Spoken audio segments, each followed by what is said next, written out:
Ada perusahaan bioteknologi di Jerman bernama Ion, yang menawarkan prosedur medis yang dapat mengambil waktu dari kehidupan seseorang dan mentransfernya ke tubuh orang lain selama mereka cocok. Berkat teknologi ini, orang yang sangat membutuhkan uang dapat menjual hidup mereka selama bertahun-tahun, yang membuat tubuh mereka cepat menua. Sebaliknya, orang yang membeli waktu mendapatkan kembali penampilan mudanya, yang berarti para orang kaya bisa hampir abadi. Biasanya hanya orang miskin yang putus asa yang akan menjual umur mereka, dengan alasan untuk memperbaiki kondisi hidup yang mereka jalani. Dan perusahaan Ion selalu mempromosikannya sebagai pilihan dan donasi. Ada banyak imigran dan pencari suaka yang telah datang mengungsi. Dan ini adalah satu-satunya cara mereka untuk mencari nafkah. Perusahaan memastikan untuk menghormati cendekiawan, artis, dan selebritas seiring berjalannya waktu. Dan juga para pemenang Nobel baru-baru ini ditambahkan ke dalam daftar. Calon donasi terbaik Ion adalah Max, yang berkeliling meyakinkan orang untuk menjual usia mereka. Hari ini dia berbicara dengan putra dari keluarga imigran, yang memberitahu remaja itu bahwa dia akan sangat diuntungkan dengan menjual 15 tahun hidupnya. Untuk meyakinkannya, Max menjelaskan bagaimana dia menjual 5 tahun hidupnya untuk membiayai pendidikan perguruan tinggi. Dia juga menunjukkan bahwa kemungkinan keluarganya akhirnya mendapatkan dokumen resmi untuk hidup damai. Uang ini dapat membantu mereka membuka usaha sehingga mereka tidak perlu repot-repot bekerja. Semua manipulasi ini membuat Max berhasil. Ketika dia kembali ke gedung perusahaan, Max mengenakan jas hujan untuk menghadapi para pengunjuk rasa di luar yang melemparkan barang-barang kepada calon Ion yang lewat. Banyak orang yang menentang teknologi Ion karena dapat meningkatkan kesenjangan sosial dan ekonomi di masyarakat.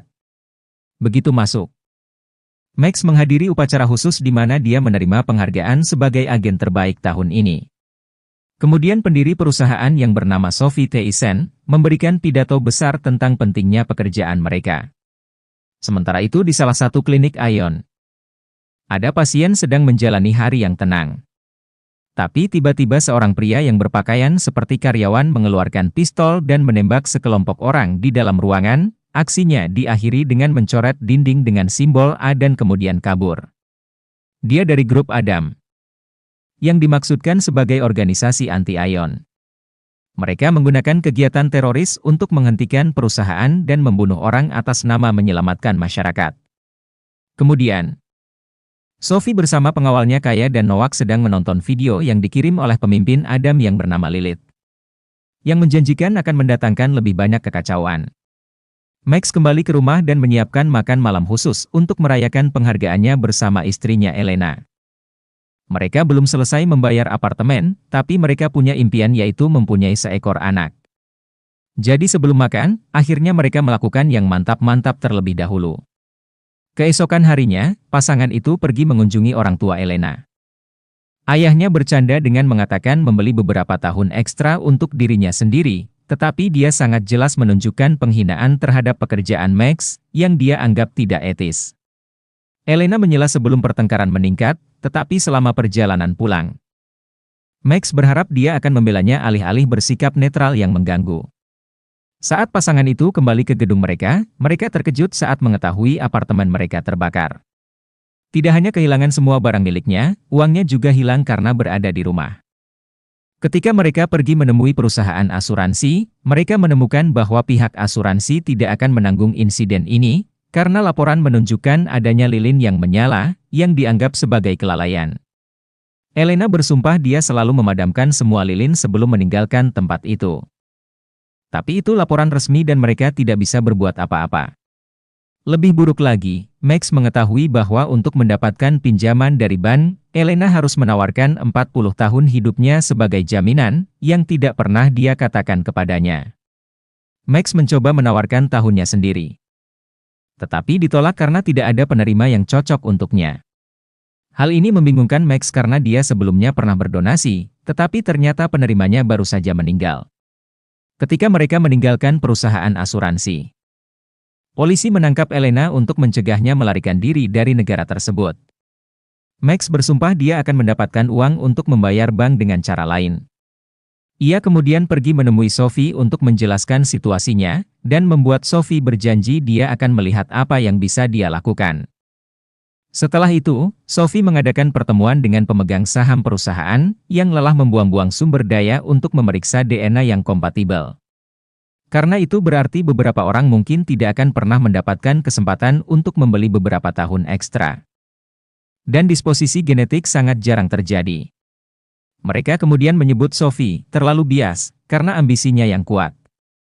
Beberapa hari kemudian, pengacara Max memberitahu bahwa tidak ada kabar dari Sophie dan dia mengabaikan telepon mereka.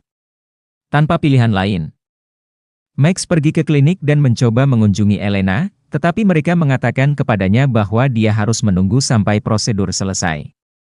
Karena sangat takut, Max berlari ke kamar lain untuk mencoba menghubungi istrinya, tetapi dia dihadang oleh Kaya dan timnya. Sementara itu, Elena bersiap untuk prosedurnya. Sambil mendengar seorang pengacara membacakan kontrak membuatnya akhirnya tersentak. Ia pun kemudian mulai berjuang melawan para dokter, tetapi ia diberi suntikan yang membuatnya tidur. Kemudian ia pun terhubung ke mesin, yang kemudian mentransfer 38 tahun umurnya ke seseorang di ruangan lain yang wajahnya tersembunyi. Setelah itu Max membawa Elena pulang, tapi dia diam saja. Selama hari-hari berikutnya, tubuh Elena mulai menua dengan cepat hingga dia terlihat seperti wanita tua. Dia hampir tidak tahan melihat dirinya sendiri di cermin. Hubungan Max dan Elena menjadi sangat masam dan canggung, dan meskipun Max mencoba untuk menghibur dan mendukung Elena, tapi Elena tetap menjadi sangat jauh menghindari Max. Suatu pagi, Max dipanggil ke perusahaan dan dia mengetahui bahwa dia telah diberi promosi termasuk kenaikan gaji. Tetapi sekarang itu sudah tidak berguna. Karena sangat marah, Max berlari untuk mencoba berbicara dengan Sophie, tetapi Kaya menghentikannya agar tidak terlalu dekat. Sophie mengabaikannya dan masuk ke mobilnya. Max kemudian menyadari jika dia mulai terlihat lebih muda. Kemudian di rumah, Max menyayangi Elena dan bersumpah dia masih mencintainya. Tapi Elena merasa kasihan dan menyuruhnya meninggalkannya sendirian. Setelah Max pergi, Elena mulai merasakan sakit yang aneh di perutnya dan bergegas ke bak mandi, lalu dia pun mulai berdarah. Sementara itu Max berjalan-jalan dan minum bir di taman, di mana dia didekati oleh seorang gadis yang menjual umur secara ilegal. Lalu Max dengan cepat menyuruhnya pergi. Beberapa jam kemudian, Elena berada di rumah sakit karena sakitnya. Max menemaninya dan terkejut mengetahui bahwa sebelum prosedur, Elena telah hamil, dan pendarahan hari ini adalah keguguran karena tubuh tua ini tidak dapat memiliki bayi. Bosan dengan kehidupan canggung yang mereka alami, Elena menyuruh Max membawanya ke rumah orang tuanya, dan memutuskan dia akan tinggal di sana mulai sekarang. Karena patah hati, Max berjanji untuk menemukan cara untuk membalikan usianya, tetapi dengan marah ayah Elena menyuruhnya pergi. Mengingatkannya bahwa ini adalah sistem yang dia bantu buat. Karena putus asa mencari solusi, Max menemui gadis itu di taman dan mendekatinya untuk meminta informasi. Ia pun mengetahui bahwa gadis itu mendapatkan prosedurnya dari suatu tempat ilegal, karena Ion tidak akan pernah mentransfer teknologinya. Gadis itu memberinya kontak khusus yang kemudian dihubungi Max. Dan dia mengetahui tentang grup bawah tanah yang telah melakukan operasi transplantasi usia di negara tetangga Lituania. Dia diberitahu untuk mengambil telepon dan paspor palsu di lingkungan yang teduh, dan dia harus membawa penerima yang telah mengambil umur Elena. Setelah itu Max bersembunyi di sebuah hotel, dan membuat rencana untuk menculik Sophie. Karena dia yakin Sophie semakin muda dan menolak untuk membantunya bukanlah suatu kebetulan. Selama beberapa hari berikutnya dia mengikuti Sophie berkeliling. Sampai suatu sore, dia menemukan kesempatan ketika dia melihat dia sendirian di kuburan tanpa penjaga yang terlihat. Setelah menyembunyikan wajahnya, dia mendekati Sophie yang tampak muda, yang mulai berteriak minta tolong dan lari. Max mengejarnya dengan cepat dan menyetrumnya sampai dia jatuh pingsan. Lalu dia melukis lambang A di kuburan, agar terlihat seperti kelompok Adam yang melakukan ini. Setelah itu, Max pergi menjemput Elena di tempat kerjanya, dan memintanya untuk mempercayainya. Kemudian bersama-sama mereka pergi ke gedung terbengkalai, tempat dia menyimpan van ilegal dan Sophie yang diikat. Tapi Elena menganggap ini adalah hal yang gila dan pertengkaran pun terjadi. Max meyakinkannya untuk ikut, dan menyebutkan ini adalah satu-satunya kesempatan untuk membangun kembali kehidupan mereka. Sementara itu di kuburan, Kaya dan Noak menyelidiki situasinya, dan Noak menggunakan rekaman dari kamera keamanan untuk melacak mobil yang digunakan Max. Semuanya dibeli dengan akun palsu, tetapi Noak mengikuti semua pembelian sampai dia melacak ke akun asli Max. Jadi sekarang mereka mengetahui jika ini sebenarnya adalah perbuatan Max dan akan mencarinya. Noak bertanya-tanya apakah mereka harus memanggil polisi, tapi Kaya menolak. Pada saat mereka sampai di gedung terbengkalai, pasangan itu sudah pergi. Dan saat Elena dan Max menuju pelabuhan, Kaya dan Noak menyiapkan operasi baru untuk menangkap mereka. Tapi kali ini dengan meminta bantuan para polisi. Noak menjelaskan bagaimana pasangan itu bertemu. Dahulu Max telah ditugaskan ke Elena sebagai agen donasinya. Tetapi saat melakukan penjualan, mereka malah saling jatuh cinta dan menikah. Noak mengakui bahwa dia merasa kasihan pada orang yang putus asa, tetapi Kaya memanggilnya dan mengungkapkan bahwa dia sebenarnya berusia 64 tahun. Dia tidak suka memodifikasi tubuhnya seperti ini, dan dia melakukan pekerjaan ini karena dia berutang banyak pada Sophie. Sementara itu di pelabuhan, Max dan Elena berhasil naik kapal tanpa banyak kesulitan. Tetapi mereka tertangkap kamera keamanan dan Noak mendapatkan lokasinya. Setiap beberapa jam, Max memeriksa Sophie dan membawakannya makanan dan minuman. Dia disimpan di dalam kotak dengan bak mandi yang berpura-pura menjadi kargo. Di malam hari, pasangan itu menyaksikan keluarga bahagia dan berharap akan bayi mereka sendiri di masa depan. Tiba-tiba seorang anak menyebutkan beberapa lampu lucu di pantai, dan Max serta Elena keluar lalu mengetahui bahwa polisi sedang menunggu mereka di Lituania. Karena terdesak, Max memutuskan untuk memanfaatkan keluarga bahagia itu demi keuntungan mereka. Ketika polisi mulai memeriksa semua mobil yang meninggalkan kapal, mobil van Max pun keluar, tetapi ayah keluarga mengemudikannya di bawah ancaman Max. Dia berpura-pura menjadi pekerja pengiriman yang mengangkut bak mandi, tetapi polisi curiga karena dia terlihat sangat gugup. Mereka meminta untuk melihat bagian belakang van, tempat Sophie dan Elena bersembunyi di dalam bak mandi. Polisi melihat kotak itu dan meminta pria itu untuk membukanya sepenuhnya. Dan ketika pria malang itu ragu-ragu, mereka bertanya mengapa dia begitu gugup. Melalui earbud Bluetooth yang terhubung ke ponselnya, Max memberitahu pria itu untuk mengatakan bahwa dia gugup karena dia belum pernah ditahan di bawah todongan senjata. Lalu pemimpin operasi memperhatikan petugasnya yang tidak memegang senjata dengan baik. Dan membiarkan pengemudi pergi untuk menghindari pelanggaran. Lalu sang istri tiba dengan mobil bersama bayinya, sementara Max bersembunyi di belakang dengan sang anak yang ditahan dengan todongan senjata. Polisi tidak melihat ada yang salah dengannya dan membiarkannya lewat.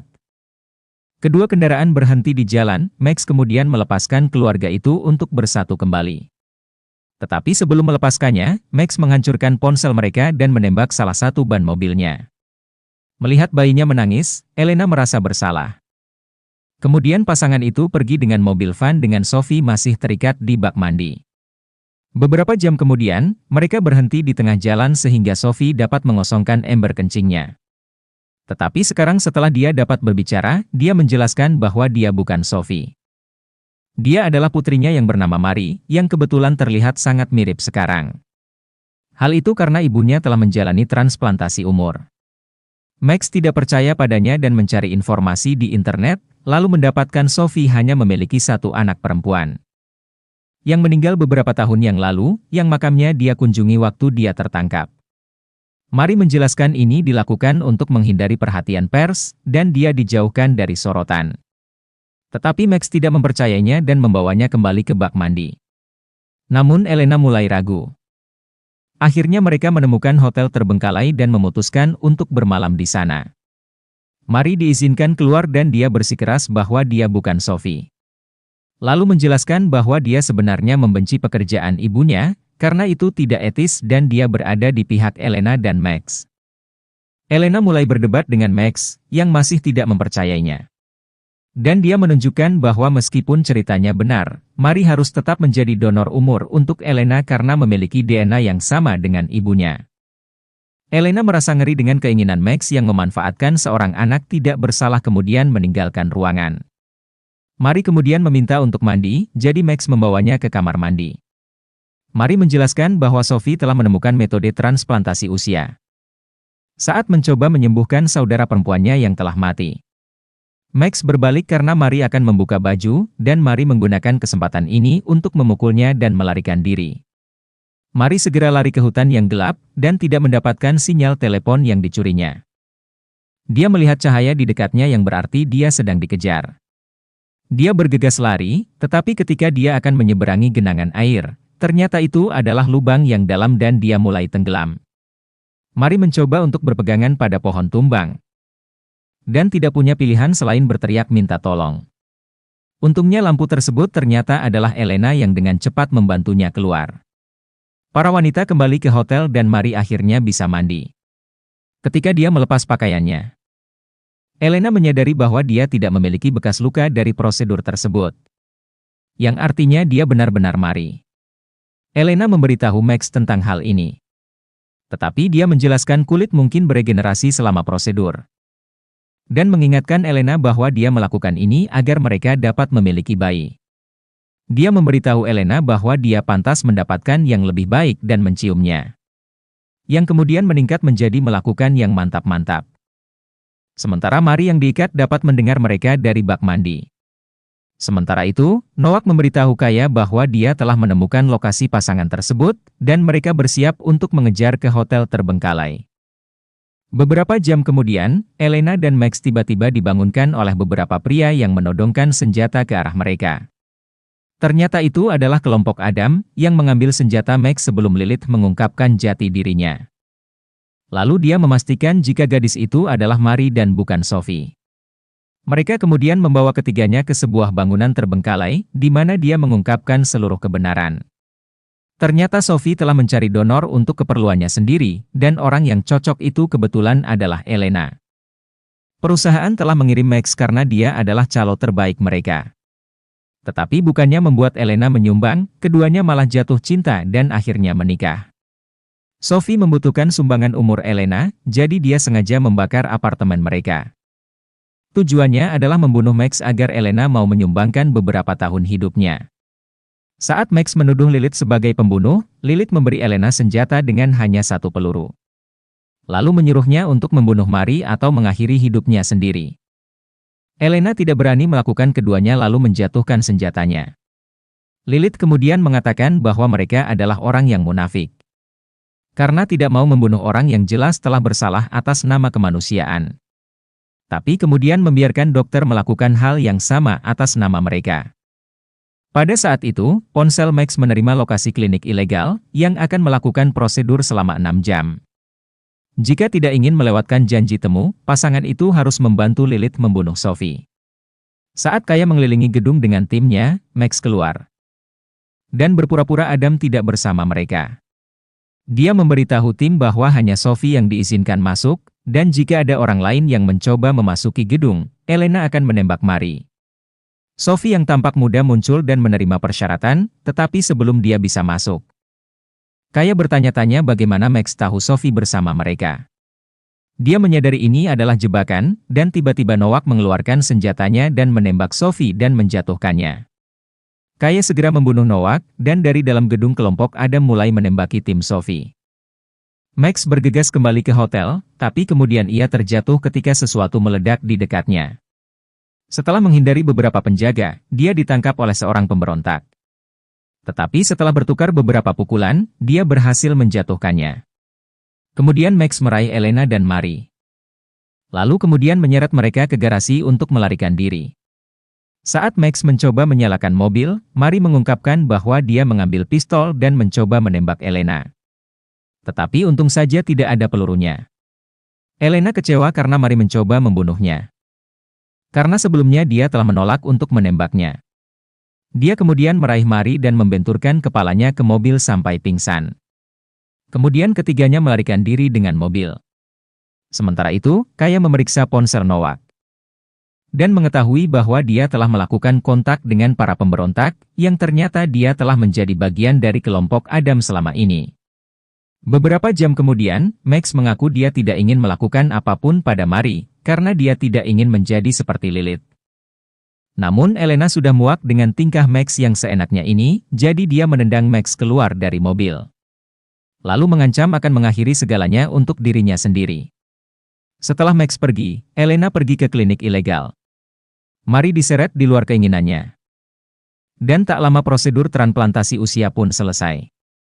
Sementara itu Max kini berkeliaran, dan ketika dia melihat sebuah bus penuh dengan imigran, dia mengikutinya untuk bergabung dengan kamp pengungsian. Keesokan paginya, Mari ditemukan sedang berjalan di jalan oleh seorang sopir truk, yang kemudian membawanya kembali ke kota.